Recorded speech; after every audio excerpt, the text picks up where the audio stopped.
Here bring you another Yu-Gi-Oh! Duel Links video. I know it's been a while, been busy working, life. But anyway, I'm not sure when I'm going to get back to a consistent upload schedule, but I'm working on it.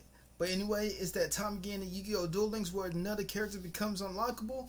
So let's hop over to the game and let's talk about it. Alright, so the character, as you can see, is unlockable is Declan Akaba. If this is your first time getting the character, stick around. If you already got the character, there's only a few things I want to talk about at the end of the video. But let me catch the people up who haven't got the character yet.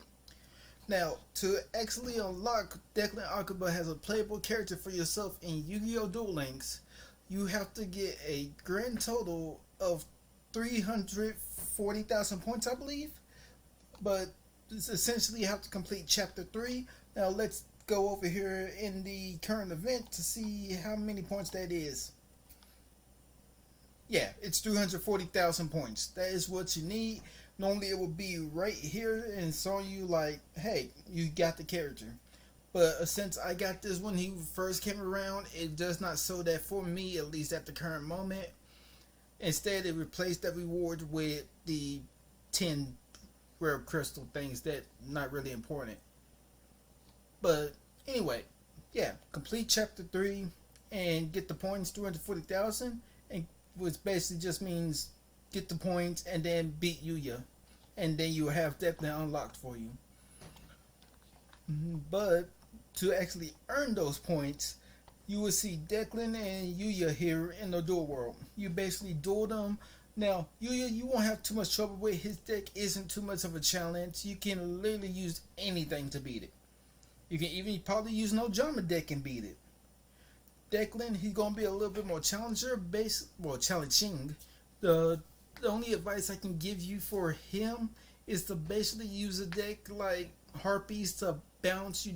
Basically, for DDDs, you don't want things to stick on the field, especially their contracts, because they'll pop off the fusions, the synchros, and the Xyz. They do anything is possible. So once again, Cyber Slash, Abyss Actors, let me think what else. Oh, and Yusenjus are a great counter. It's just basically run things that would keep the monsters off the board and remove back row. You can even use the Treasure Trap Hole, so that way Alexander won't jump up to 6,000 on your ass against the AI. Okay, but besides that, the last way you can earn points in the event to go towards unlocking Declan is going to the gate. I'm already on it, and make sure you're on the event at the gate. And you can actually keep challenging Declan. Each time you beat him at a higher level, you will actually unlock a higher difficulty, which gets you more points. Like as you can see here, it's a 9-point multiplier for me. But yeah, right now those are all the ways you have to actually earn points to unlock Declan Akaba in the event. It's not really that hard. Now, for my people that already have the character and for some reason stuck around for this video, thanks. Now to the part that you probably running like, so why do I care about this man if I already got the character? Well, Declan comes with a few new rewards in the event.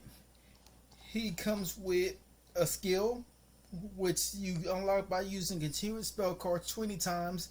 I mean, you don't have to do it in one duel. You can do it across multiple duels, and if you're playing DDDs, the deck does it all the time. So there's not much worries there, even if you're just running Dark Contract with the Swamp, or for not Forbidden Contract with Swamp King now, because I play this deck and I'm like, I don't remember the name of the card. No, it's not Contract Laundering. Not Contract with the Witch. Let's see. I'm literally trying to beat the timer. Oh, too late. Contract with the Gate. Okay. Yeah, but use those cards. Use any deck that runs a lot of continuous spells. You just have to play has Declan. That's the only catch. To actually unlock that skill, which is now available.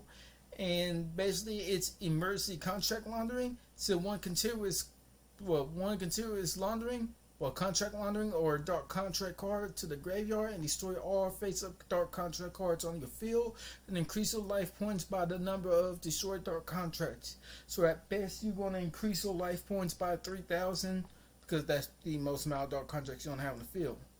Now, this skill won't be available by the time I'm recording this. As you can see, it will be available at 11 o'clock at my time zone, called Forbidden Contract. And this is the skill that was leaked along with Declan, that basically turns your Dark Contract with the Swamp King into the Forbidden Contract with the Dark Swamp King, which I admit it is better, but just makes you take more damage. And you can only use this skill if your life points are 2,000 or below. So literally it's saying it's a do or die skill for you, because on your next turn, the Forbidden Dark Contract with the Swamp King is going to take your life points down to 0. But besides that, the only other rewards that are worth farming, at least in my opinion, since with these skills, they basically turn you to play the life point game with DDDs, which will be great with DDD Rebel King Leonidas. So you can go ahead and tell your opponent that this is Sparta. But when you take effect damage, except during the damage step, you can destroy this card, and if you do any effect damage that would inflict damage to a player this turn, increase the life points by the same amount instead. So if one of your contracts going to kill you and you have him in the pendulum zone, you will actually live that turn. His monster effect is when you take effect damage, which is the one I'm probably going to use him for once I actually get one from him. You can spell some of this card from your hand, and if you do gain life points equal to the damage you took, you take no effect damage. So once again, if you about to take damage from your contracts, he gains the life and he is put into play. So he's a great addition to the deck, and he's a triple D, so that means he's also good for, say, Beowulf and Ragnarok, to get them out on the field a lot easier. Then the other monster that we get in that's new to this event is DD Cerberus. His pendulum effect is once per turn, you can target one DD monster you control, change it to level 4, and if you do, it gains 400 attack. So if you're still trying to play a DDD version that uses the XE's monsters, he is great. And also he gives you an attack boost as well. But besides that, his monster effect is when this card is pendulum summoned from the hand, while you control a DD monster other than DD Cerberus. You can target one continuous spell card in your graveyard, add it to your hand. So if some reason you have to immediately pop one of your contracts, he recycles it for you. So this is another great addition. So say you, for some reason, use not Cosmic Cyclone, but Twin Twister, for example. They have to destroy one of your contracts, destroy one of your opponent's spells or traps. He basically lets you recycle it if you pendulum him out after you do that stuff. But anyway, that's all of the new awards from the event.